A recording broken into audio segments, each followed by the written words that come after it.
వదినా, అన్నయ్యకి కాఫీ కావాలంట, త్వరగా రా.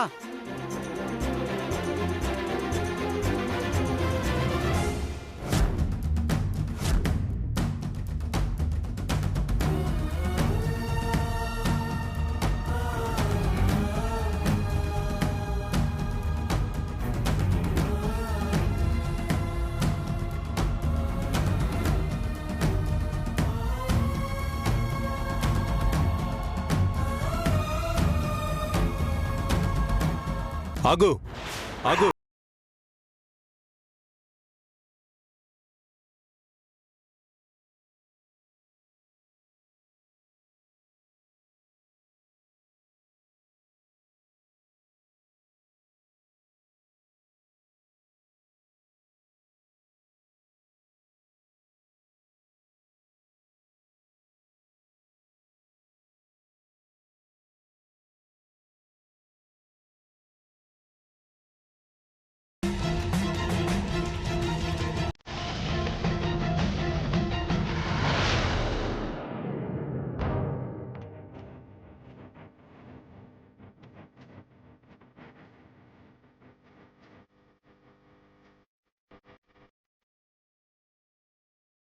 ఏర్పరచుకున్న బంధాన్ని దూరం పెట్టాను, కానీ అలవాటైన మాటలు ఇంకా దూరం చేసుకోలేదు.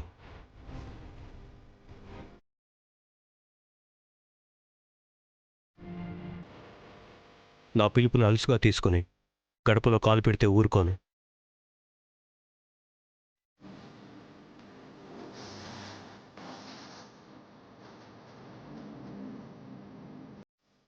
మాట పెదవులోంచి వచ్చిందే తప్ప మనసులోంచి వచ్చింది కాదు.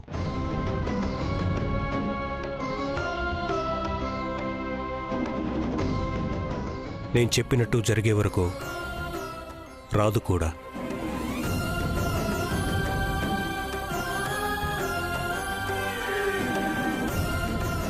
దాక్షాయిని, కాఫీ తీసుకురా అమ్మా.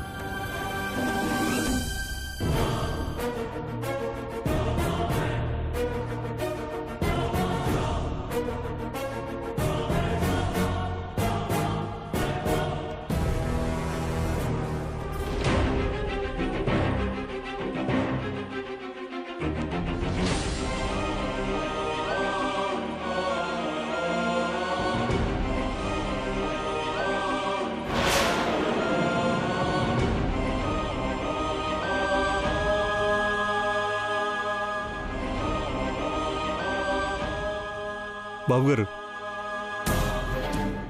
రుచిగల కాఫీ అలవాటు నోటికి ఈ చేదు కాఫీ గొంతు దిగుతుందో లేదో వద్దులేండి బాబు. రుచి కన్నా జీవితం చాలా ముఖ్యమైనది మారుతే కొందరి వల్ల తీపి అనుకున్న బంధాలు చేదుగా మారుతున్నాయి.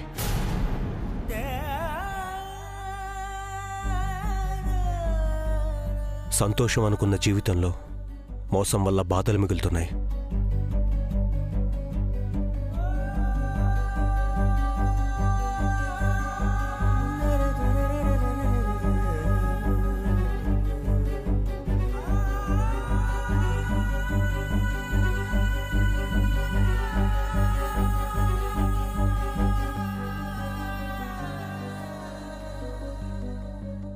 మోసం చేసే తీపి కన్నా మధురమైన జ్ఞాపకం మిగిల్చే చేదే మేలు.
శ్రవణ్ సరస్వతిలో ఒకటయ్యే వరకు నీకు ఇంట్లో అడుగుపెట్టే అర్హతే లేదు.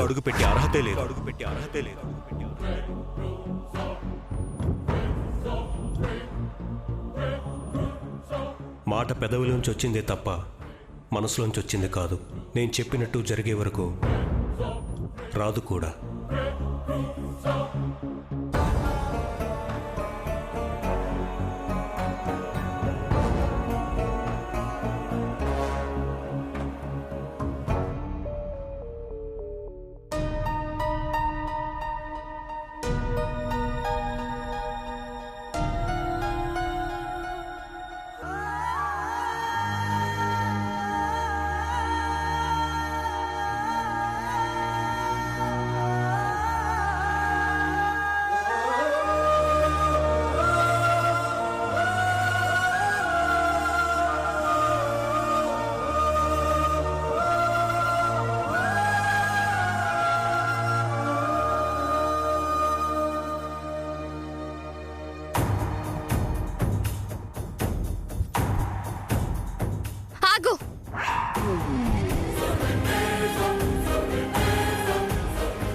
నా జీవితాన్ని నాశనం చేసింది చాలదా? ఇంకా ఏం మాటలు చెప్పి నన్ను ఏమార్చాలని వచ్చా? నేను మనస్ఫూర్తిగా ప్రేమించిన వాడిని సరస్వతి. నిన్ను ఏ మార్చాలని నేనెందుకు అనుకుంటాను? నీతో మాట్లాడదామని వచ్చాను సరస్వతి. జరిగింది మర్చిపోమని నిన్ను రిక్వెస్ట్ చేయడానికి వచ్చాను. నాతో మాట్లాడడానికి నువ్వు నీ వదిన అనుకుంటున్నట్టు నేను నీ భార్యని ఎప్పటికీ కాను. జరిగింది మర్చిపోవడానికి మీరు నా చెంప మీద కొట్టలేదు, నా జీవితం మీద దెబ్బ కొట్టారు. జరిగిన పరిణామాలకు నీ మనసులో మా మీద నెగిటివ్గా ముద్ర పడిపోయింది. నీ జీవితం మీద దెబ్బ కొట్టాలను, నీ సంతోషాలు నాశనం కావాలనో కాదు సరస్వతి. మా వల్ల నష్టపోయిన నువ్వు బాగుండాలనే వదిన నాతో నీకు బలవంతంగా తాలి కట్టించింది. నేను కట్టాల్సి వచ్చింది. మా మీద నీకున్న ఆవేశాన్ని పక్కన పెట్టి కొంచెం నేను చెప్పింది అర్థం చేసుకోవడానికి ప్రయత్నించు సరస్వతి. ఎంతో అన్యోన్యంగా ఉండే మా అన్నయ్య వదిన ఈరోజు ఒకరికొకరు దూరంగా ఉండడం చూసి నేను తట్టుకోలేకపోతున్నాను సరస్వతి. కోడలిగా ఈ ఇంట్లో అడుగుపెట్టిన మా వదిన మాతృమూర్తిలా కుటుంబాన్ని తీర్చిదిద్దింది. మొదట్లో మేము దూరంగా ఉంటే సహనంతో భరించి తల్లిలా మమ్మల్ని చేరదీసింది. మా కష్టాలకి కాపు కాస్తూ సమస్యల్ని ఎదుర్కొంటూ వచ్చిన అపార్థాలను మంచి మాట చెప్పి ఆవిరి చేస్తూ బంధాలు విడిపోకుండా భుజం కాసి నా పెళ్లి కోసం తన తాలి బంధానికి దూరంగా ఒంటరిగా ఉండాల్సిన పరిస్థితి తెచ్చుకుంది. వదిన మాటే శాసనం అన్నంత విలువని తన భార్యకిస్తూ ప్రాణం కంటే ఎక్కువగా ప్రేమిస్తూ పూర్తిగా ఆమెనే నమ్మిన మా అన్నయ్య ఈరోజు వదినని ద్వేషించడం, దూరం పెట్టడం, మాటలనడం చూస్తుంటే ఇదంతా నా వల్లే కదా అని నేను కుదురుగా ఉండలేకపోతున్నాను సరస్వతి.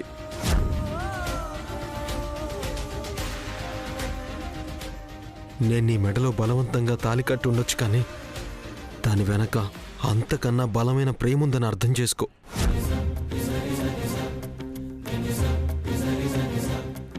మన పెళ్లి కోసం తన జీవితాన్ని త్యాగం చేయాల్సి వచ్చి అందరికీ దూరంగా ఉంటూ నరకం అనుభవిస్తుంది. అన్నయ్య ఒంటరిగా తన బాధని బయటపెట్టలేక సతమతమవుతున్నాడు. సరస్వతి, మనిద్దరం కలిసిపోతే వాళ్ళిద్దరూ మళ్ళీ ఒకటవుతారు. మన కుటుంబం సంతోషంగా ఉంటుంది. జరిగింది వదిలే, మన జీవితం బాగుండాలని ఆలోచించు. మన కోసం మా అన్నయ్య వదినలు వేరుగా ఉండడం కరెక్ట్ కాదు సరస్వతి. నీకు దండం పెడతాను. మన అందరం బాగుండడం నీ చేతుల్లోనే ఉంది. నువ్వెన్ని చెప్పినా సరే నేను నీతో కాపురం చేయడం అనేది కుదిరే పని కాదు.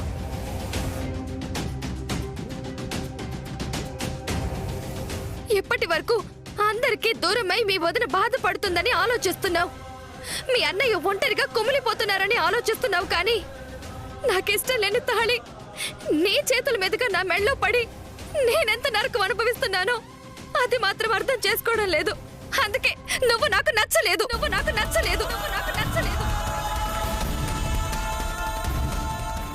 అసలు ఏం మనుషులు మీరు? ఎందుకంత స్వార్థం? ఆవిడేమో తన పంత నెగ్గించుకోవడం కోసం తన కుటుంబ పరువు నిలబెట్టుకోవడానికి బలవంతాన నా మెళ్ళ తాళి కట్టించింది. అసలు ఈ తాళికే విలువ లేదని నేను అనుకుంటుంటే నువ్వేమో ఆ బంధాన్ని బలపరుద్దాం అంటున్నావు. అసలు ఎలా నీతో కలిసి ఉంటాననుకుంటున్నావు? ఎలా నీతో కాపురం చేస్తాననుకుని మాట్లాడుతున్నావు?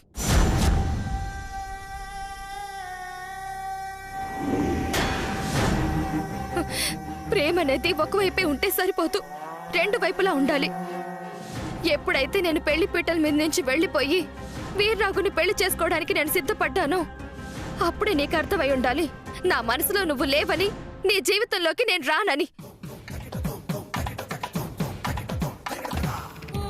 అయినా కూడా మీ వదిన మాటకు విలువిచ్చి మూర్ఖంగా నా మెళ్ళో తాళి కట్టావంటే ఏమనాలి?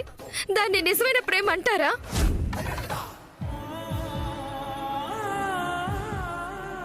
ఇప్పుడు చెప్తున్నాను విను.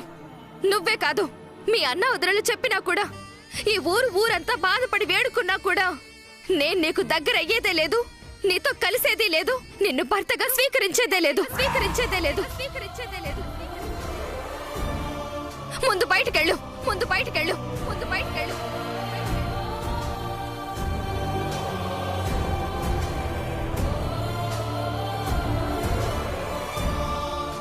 సరస్వతి, నన్ను భర్తగా స్వీకరించొద్దు,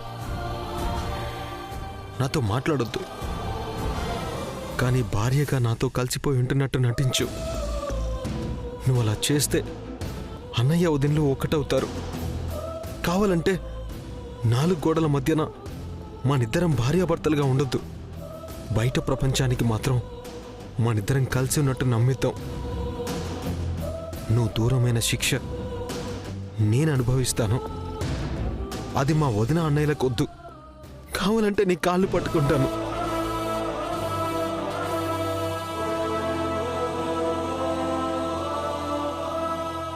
ఈ నాటకాలు నా దగ్గర కుదరవు. మీరు అందితే జుట్టు, అందకపోతే కాళ్ళు పట్టుకునే రకం.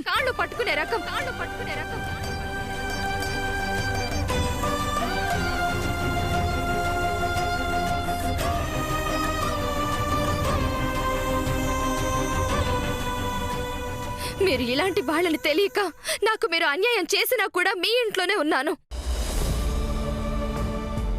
మీ నక్క జిత్తుల గుణం గురించి వీర్రాఘు చెప్తున్నా కూడా నేను వెళ్ళలేదు. నేను వినుంటే నా మెడలో అతను కట్టిన తాళుండేది. మా నాన్న ఆత్మకి శాంతి కలిగేది. మీరు నాకు దాన్ని దూరం చేశారు. అందుకే మీ కుటుంబంలో శాంతి ఉండకూడదు, మీరు సంతోషంగా ఉండకూడదు. అదే నేను కోరుకునేది. అందుకోసం నేనేమి పగ పెంచుకోను, పన్నాగాలు పన్నను, ప్రతీకారాలు తీర్చుకోను. శాశ్వతంగా నిన్ను దూరం పెడితే చాలు. మర్యాదగా ఇక్కడి నుంచి వెళ్ళు.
ఇప్పుడు చెప్తున్నాను విను.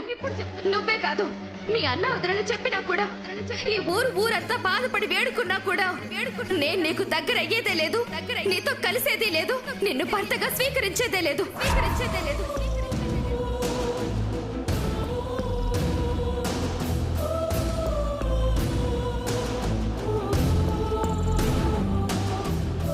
బాధపడకన్నయ్య, తనేదో బలవంతాన నువ్వు తాళి కట్టావన్న కోపంలో నిన్ను దూరం పెడుతుంది.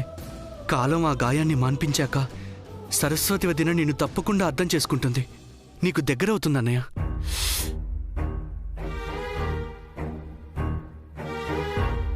ఏడవకండి బాబు, మీ ప్రేమే సరస్వతిని మీకు దగ్గర చేస్తుందండి. పెద్దన్నయ్య పెళ్లి మాత్రం ఇష్టప్రకారం జరిగిందా? తర్వాత వాళ్ళు కలిసిపోలేదా? మీరు అంతే. కాకపోతే కొంచెం టైం పడుతుంది. సరస్వతి నన్ను దూరం పెడితే కష్టమైనా ఓర్చుకుంటాను నాని. కానీ మన కోసం కష్టపడే వదిన అన్నయ్యకి దూరంగా గుమ్మం బయట ఉంటుంటే అది చూసి నా గుండె రెండుగా చీల్చినట్టు అవుతుందిరా.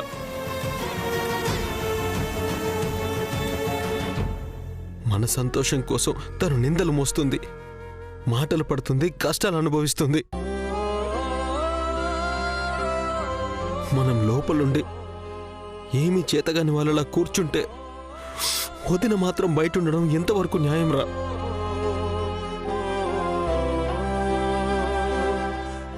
ఈరోజు నేను సరస్వతిని మనిద్దరం బాగున్నట్టు అందరి ముందు నటిద్దామని చెప్పినట్టే అసలు విషయం ఇంతవరకు రాకుండా నా ప్రేమని దాచి లోపల బాధపడ్డా పైకి అందరి ముందు సంతోషంగా నటించుంటే నా వల్ల వదినకి పరిస్థితి వచ్చుండేది కాదు. అన్నయ్య వదినలు ఒక్కడవడానికి మనిద్దరం సంతోషంగా ఉన్నట్టు నటిద్దామన్నా కూడా సరస్వతి ఒప్పుకోవడం లేదురా. ఏం చేస్తాం శ్రావణ బాబు, మన కర్మలా తగలడింది. ఏది మంచో ఏది చెడో, ఏది తప్పో ఏది ఒప్పో తెలుసు కూడా కనబడేదే నిజం అనుకుని పెదబాబు గారే అమ్మగారిని బయటికి పంపించారు. మీరేమో అమ్మగారి కష్టాలు పడ్డానికి, నిందలు పడ్డానికి మీ ప్రేమ మాత్రమే కారణం అనుకుని కుమిలిపోతున్నారు.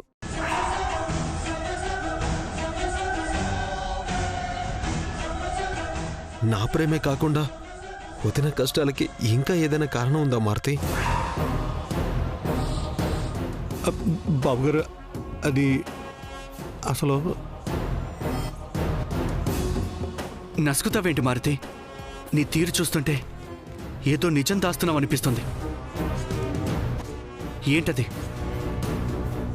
బాబు, అది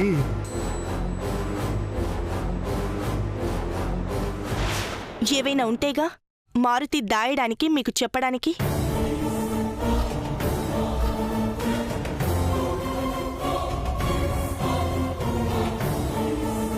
మీరు కూడా ఏంటి నాని, మారుతి ఏదో అంటే అది పట్టుకొని డౌట్ పడతారు. అయినా నేను కష్టపడుతున్నానని తలుచుకొని మీరెందుకు కుమిలిపోతారు? మీ అన్నయ్య తీర్పుని ఇష్టంగా స్వీకరించే ఉంటున్నాను.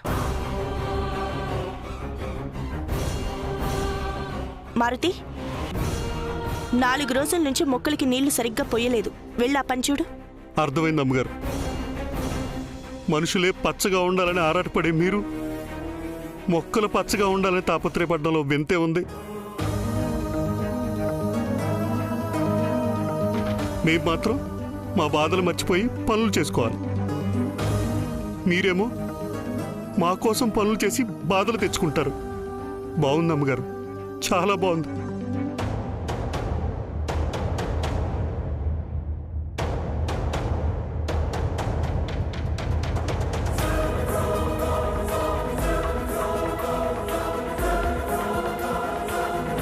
ఇవాళ మార్తీకి ఏమైంది వదిన అలా మాట్లాడుతున్నాడు?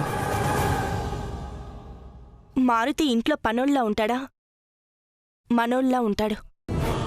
ఆ అభిమానంతోనే జరుగుతున్న విషయాలకు బాధని తట్టుకోలేక ఇలా మాట్లాడుతున్నాడు.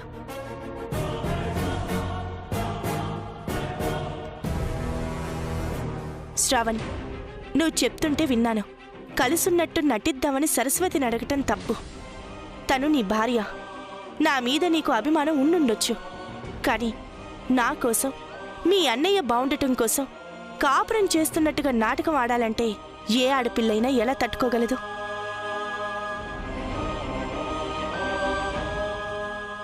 ఇక్కడే నీ చిన్నపిల్లాడి మనస్తత్వం అర్థమవుతుంది. జీవితం అంటే ఆట కాదు, కాపురం అంటే నాటకమూ కాదు. నేను మీ అన్నయ్య ఒకటవ్వాలని నువ్వు బాధపడుతూ కూర్చుంటున్నావు కానీ సరస్వతిని నీకు దగ్గరయ్యేలా చేసుకుంటే మేమిద్దరం ఏకమవుతావనే సత్యాన్ని నువ్వు గ్రహించలేకపోతున్నావు.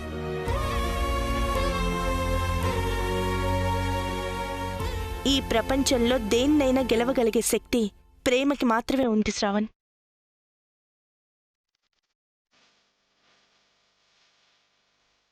నీ ప్రేమతోని సరస్వతిని నువ్వు గెలుచుకోవాలి. నువ్వు బలవంతాన తాళి కట్టింది తన జీవితం బావుండటం కోసమే అన్న నమ్మకాన్ని తనలో నువ్వు కలిగించాలి. సరస్వతికి జరిగిన నష్టం మన వల్లే పూడి తను సంతోషంగా ఉంటుంది అన్న ధైర్యాన్ని నువ్వే నింపాలి. అపార్థాన్ని తొలగించగలిగేది అభిమానం మాత్రమే. తను అసహించుకున్నా నువ్వు అసహనం కోల్పోకుండా ప్రయత్నం చేయి.